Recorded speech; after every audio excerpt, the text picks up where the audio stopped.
காஞ்சிபுரம் வரதராஜ பெருமாள் கோயில் உற்சவத்தின் போது ஏற்பட்ட கடும் போக்குவரத்து நெரிசலிலும் விரைந்து 108 ஆம்புலன்ஸுக்கு வழிவிட்ட செயல் அனைவருக்கும் நெகிழ்ச்சியை ஏற்படுத்தியுள்ளது. காஞ்சிபுரம் அருள்மிகு ஸ்ரீ வரதராஜ பெருமாள் கோயிலில் வைகாசி மாத பிரம்மோற்சவம் கடந்த 11ஆம் தேதி கொடியேற்றத்துடன் தொடங்கி நடைபெற்று வருகிறது.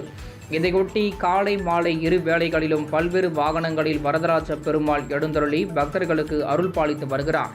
இந்நிலையில் நேற்று இரவு நடைபெற்ற 6ஆம் நாள் உற்சவத்தின் போது வரதராஜ பெருமாள் பூரண அலங்காரத்தில் தங்க யானை வாகனத்தில் எழுந்தருளி வீதி உலா வந்தார். பெருமாள் செட்டி தெரு, ரங்கசாமி குளம், கீரை மண்டபம், மேட்டு தெரு, மூங்கில் மண்டபம், பேருந்து நிலையம், 4 ராஜ வீதி உள்ளிட்ட நகரின் முக்கிய வீதிகள் வழியாக 15 கிலோமீட்டர் தூரம் ஊர்வலமாக வந்த வரதராஜருக்கு வழியெங்கும் பக்தர்கள் தீபாராதனை காண்பித்து வழிபட்டனர். இந்நிலையில் டி.கே. நம்பி தெரு வழியாக வரதராஜ பெருமாள் வந்து கொண்டிருந்த போது கடும் போக்குவரத்து நெரிசல் ஏற்பட்டது.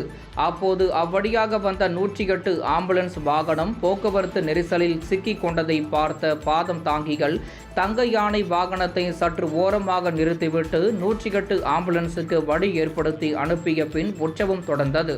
பாதம் தாங்கிகளின் இந்த செயல் அங்கிருந்தவர்களுக்கு நெகிழ்ச்சியை ஏற்படுத்தியது.